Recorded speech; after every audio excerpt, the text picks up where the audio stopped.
Hello everyone, I'm Lucy Fanger, CEO of On Technology Partners, and I'm proud to be sponsoring our new program, Women STaRs. In each episode, we will spotlight an amazing woman and the struggles and triumphs that she has faced. Then we will reflect and share her insights. Our goal is to engage, entertain, and explore the women STaRs in our world today. I hope you enjoy.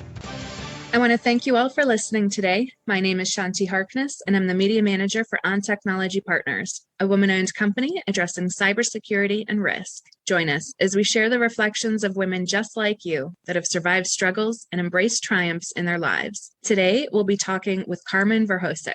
Carmen is a senior attorney at Ehlers Stallings. Her practice focuses on elder law, asset protection, estate planning, and Medicaid and veterans benefit planning. She provides legal services, guidance, and support to older adults, individuals with disabilities, and their families by helping them prepare a plan for a better quality of life, preserve wealth, and protect their future.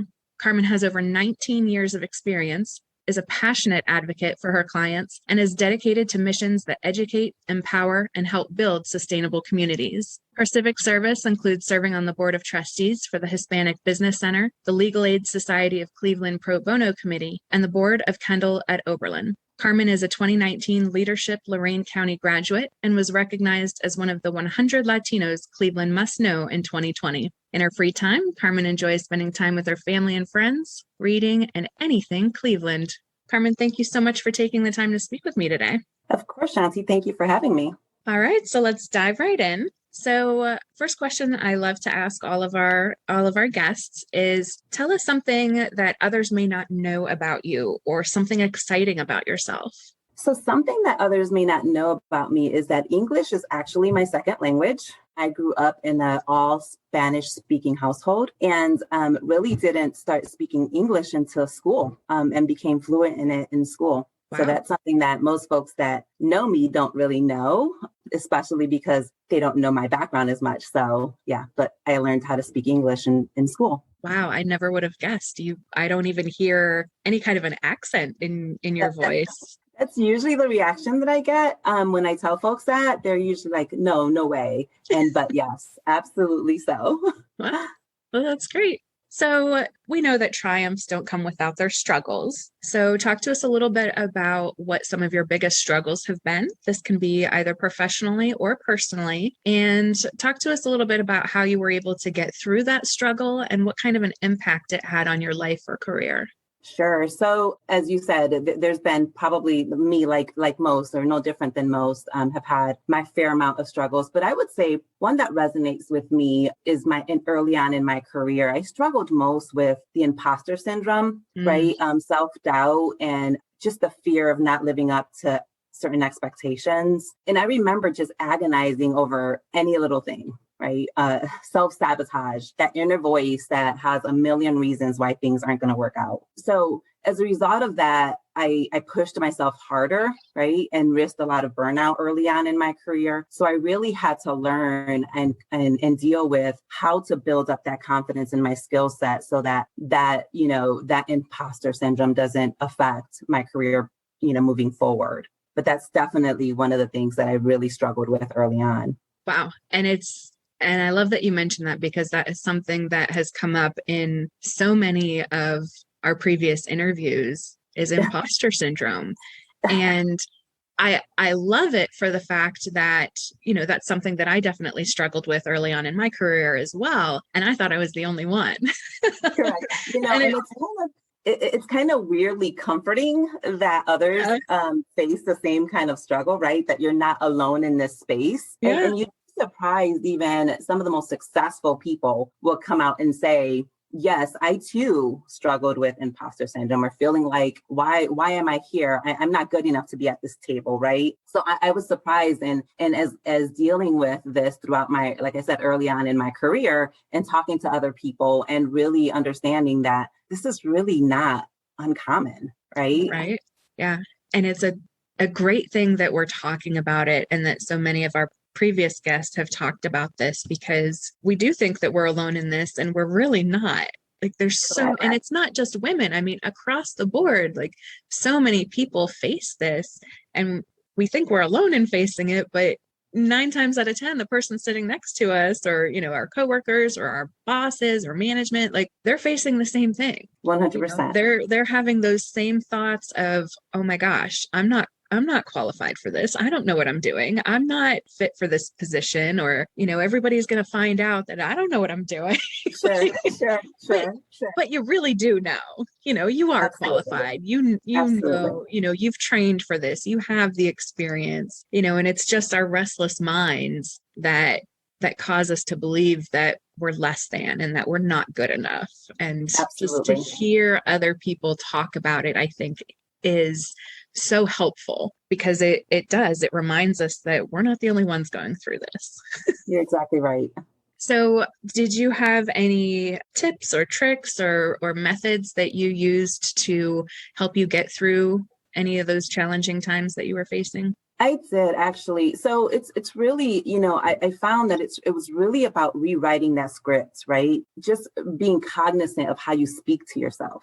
Yes. And I think that was just kind of one of the things that helped me outgrow, if you will, some of this imposter syndrome, right? It's just having and speaking words of affirmation to myself. I am good enough. I do belong. I am just as qualified, or even more qualified than some folks at the table, right? And and speaking that positivity into whatever setting you're in, right? Another thing that really helped me was just checking in, right? Assessing my own abilities, checking in. And I think that mentors and sponsors are a great resource for this. And I say that because a lot of times your mentors and your sponsors are really keeping tally of your wins and your successes, right? And so they a lot of times know more than you, some of the things that you've done that you should be proud of. And they can, speaking to them in those moments of darkness or in those low points where you're really self-doubting, can say, but wait, look what you've accomplished, right? Look where you are. Look how far you've come. This doesn't take a brain surgeon to know that you're totally qualified, right? And so having those moments to speak to those folks that really believe in you and have been with you along your journey to provide those pick me up in those moments really helps me get through that. And then journaling, right? Writing those thoughts down and throwing them out. Write them, release them, get rid of them. And then you see them on paper, and it's out of you, it's out of your head. And then you learn to move forward from there. Excellent. And I absolutely agree, especially with the comments that you made about having a mentor or sponsor, being able to remind you of all of the accomplishments that you have had is so important. And something I know that I've benefited from when I've had doubts, like I'm not doing enough, things aren't going the way that I wanted. And having that person take me aside and say, look at XYZ, look at all of these things that you have done. Look at all of these wins, all of these successes. So affirming. And I'm like, oh yeah, I didn't think about that, or I forgot about it, or, my restless mind was just causing me to, not even look at those things as wins when, they really were. Absolutely. And so, it's very, very important. And I love that you mentioned also journaling, which is another really important thing to do. One, just for, your frustrations so that you can get them out and let them go, but then also so that you have a record of your wins and your successes. And you can also go back to that and look and be like, oh, okay, I did do this. And oh, I did succeed at this. And oh, this was the outcome. And, just a nice reminder of how far you've come. And it's on paper in your handwriting. Exactly. And it's really, like you said, I mean, a way of keeping track of growth as well. Right. Absolutely. So I go back and I read some of my journal entries that I did maybe a year ago. And some of the things that I had written down on that journal is just kind of like non-existent anymore. Right. It's just kind of like, wow, I really thought that. I really feared that. That was silly, right? And so just a reflection of how far you've come and evolved. It's journaling is a great way to kind of reflect on, past experiences and feelings and again, the growth. So let's take a moment now and focus on your biggest triumph. Can you share what that triumph was and what made it so great for you? Sure. So hands down, law school. Hands down. When I first was preparing to take the LSATs, I again thought to myself, what am I doing? Right. And to understand this a little bit better, I was a paralegal for about 15 years before I decided to go to law school. So law school was essentially a second career for me. But really being the product of the inner city, Cleveland Public Schools, a single parent, a minority in all of it, and having a child at a young age, and then starting this career and pivoting and saying, okay, wait, I'm going to go to law school now. All of those things and all of the challenges that, came with it would make law school my biggest triumph. There's nothing in my story that says I should be as successful as I am. And for that, it's really something that I'm really proud of, right? And for the relatability factor, when I talk to, younger people or people starting off their careers, that's one of the things that I say, if you really want something, it really doesn't matter how long it takes. Right. And so that was my experience with law school. It's like, I knew I've always wanted to go to law school. Life and, the curveballs that it threw at me early on prevented that from being my reality right as soon as I got out of undergrad. However, just knowing that I was able to still accomplish that, to me, has been probably one of the most rewarding things in my life. That's amazing. And yeah, I can't even imagine the stress and yeah. It's totally, it was totally a hazing process, Shanti. I'm not going to lie. But you know what, when you're faced with it and you're faced with making tough decisions and tough choices, the thing about, and now since the segment is really about women, so I really would say, women, that's what we do. Right. We learn how to overcome. We learn how to deal with all these challenges, and we learn how to make it work for us. And so in that sense, I feel like I'm no different than many of the women in my life and women that I know. But no less, I think it's important for us to celebrate those victories when we do. So this actually ties very nicely into my next question, which is, as women, we juggle a multitude of different things. There's career and family, household responsibilities. Sometimes there's illnesses and caregiving. So how do you maintain a work-life balance? And what do you think that employers could do to be more supportive of that balance? Sure. So really, it's about self-care, right? I think about when you get on the airplane and the announcement that comes on when the stewardess says, put your own oxygen mask on before you help others. And really, as cliche as it may sound, it really is something that I try to live by. If I'm not at my best, I can't provide anything to anyone else, right? So those boundaries are necessary. So I had to learn to disconnect, and more importantly, to not feel guilty about disconnecting, which is not an easy task. A lot of people like myself struggle with, but what if I'm not there? My team needs me, right? Or my client needs me, or this project is due, and so on and so forth. So learning how to disconnect and not feeling guilty about it was part of my self-care. And the flip side of that is being 100% present in the moment where you are, right? So if you're 100% present, then you're giving that 100% productivity. And then that then helps you combat that feeling of guilt for disconnecting, right? And the feeling of guilt for then, establishing those boundaries and saying, look, this is the time that I have dedicated to work life. And my career isn't really conducive of disconnecting for obvious reasons, but knowing that absent an emergency, this is what I have. And I give plenty of myself in that being 100% present, that again, it stops or it combats that feeling guilty for enjoying my family or enjoying that vacation or reading a book on the beach or whatever I like to do at any given time when I'm spending some downtime. And I love that you mentioned, that 100% being present in the moment, because I feel like that's so, so important. And I think as a society, we have really embraced this whole multitasking mentality.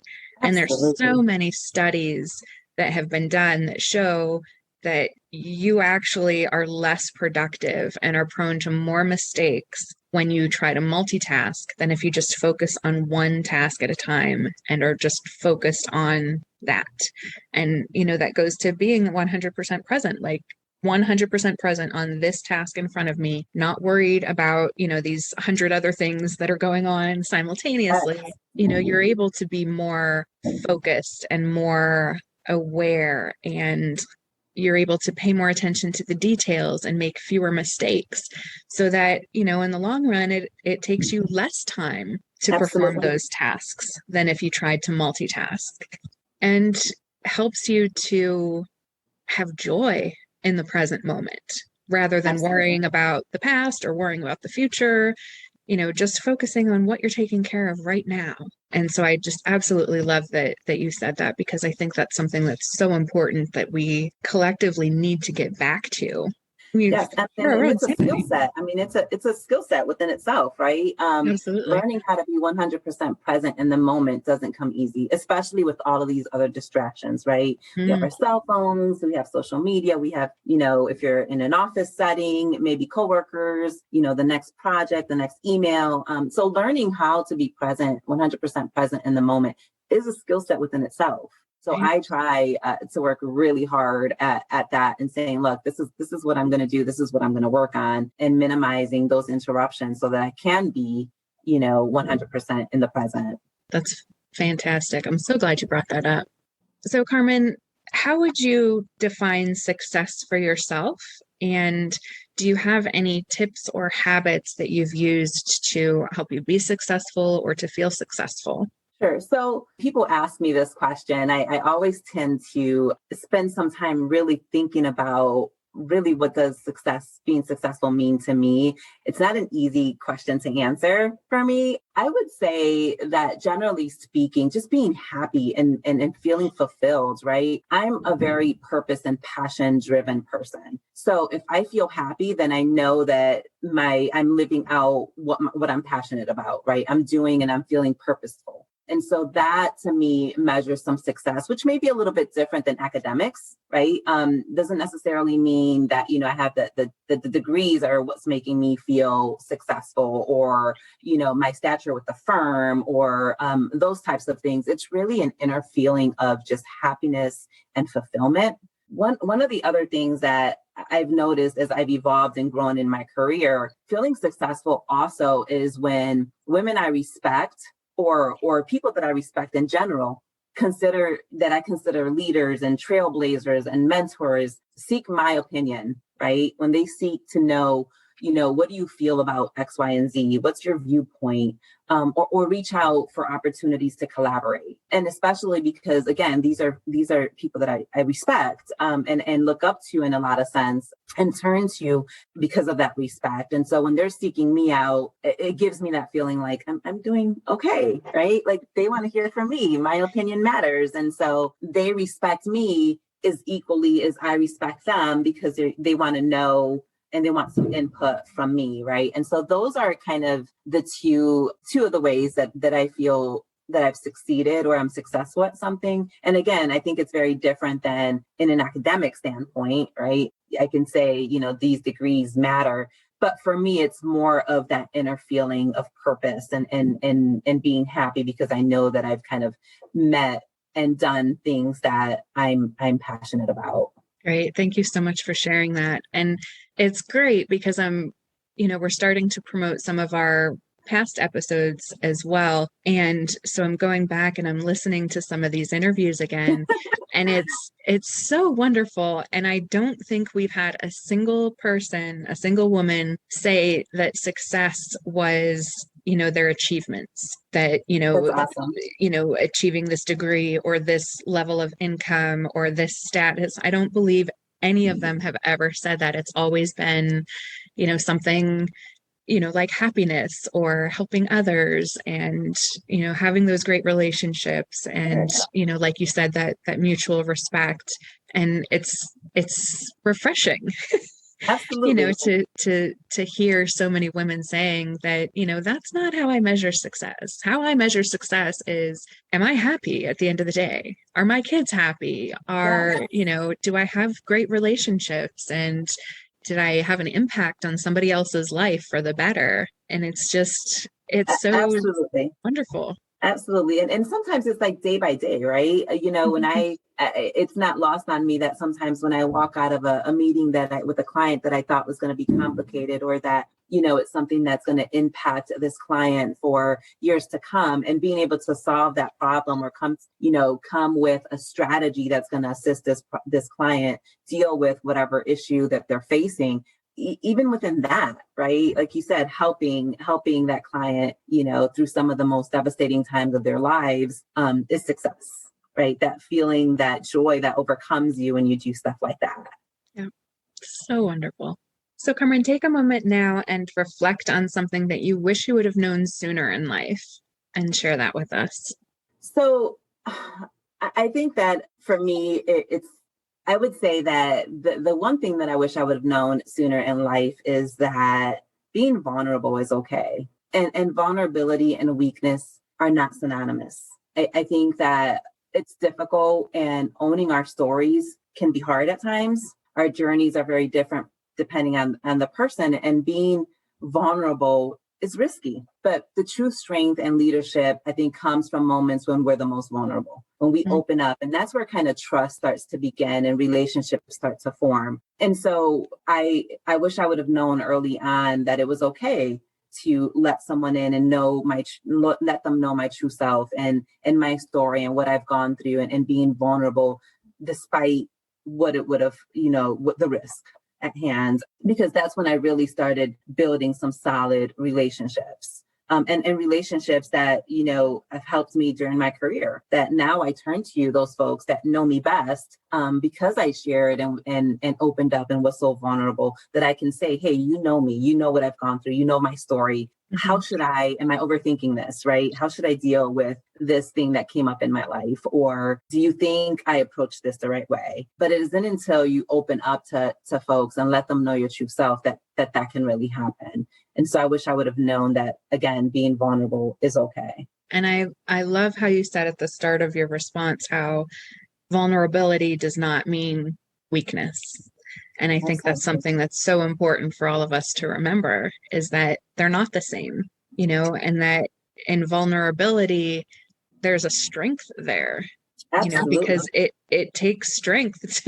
It takes a lot to be vulnerable around somebody. You have to trust yourself. You have to trust the other person. So, there's a lot of strength in that. Yes. And, there's so much growth and so many wonderful things that come out of that.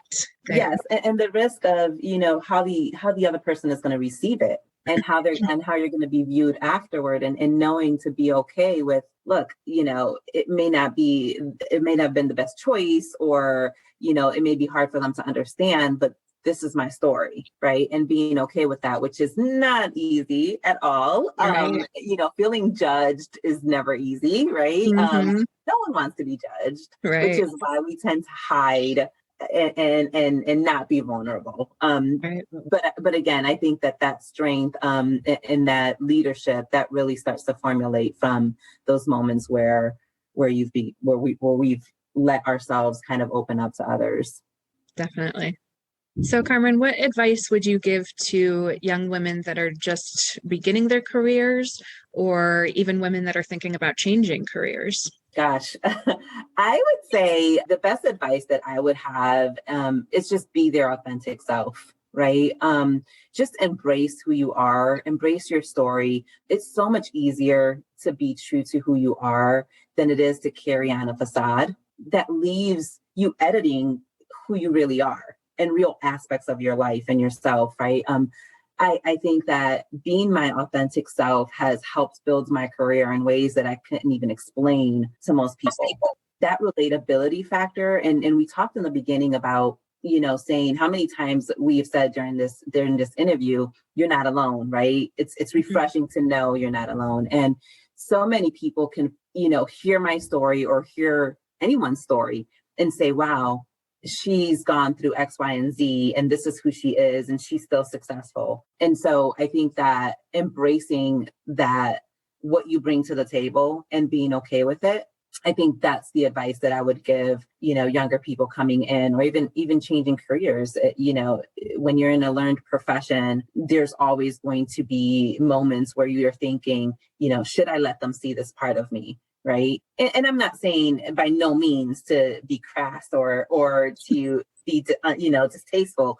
That's not what I'm saying. What I'm saying is that if it really matters to you, then don't walk away from those core values, right? We all have them. Don't fold to appease someone else or to appease being able to fit in, because you'll be unhappy, right? And you're going to be fighting a battle that you're never going to win. And so it's so much easier to be who you are and navigate who you are and grow within who you are, right? Because I think that's being authentic doesn't mean staying stagnant and true to that part. It just means whatever your values and your morals are, allow that to be the leader and then grow from that. Excellent, excellent words of advice. Thank you so much. So Carmen, if somebody wanted to get in contact with you, how would they get in touch with you?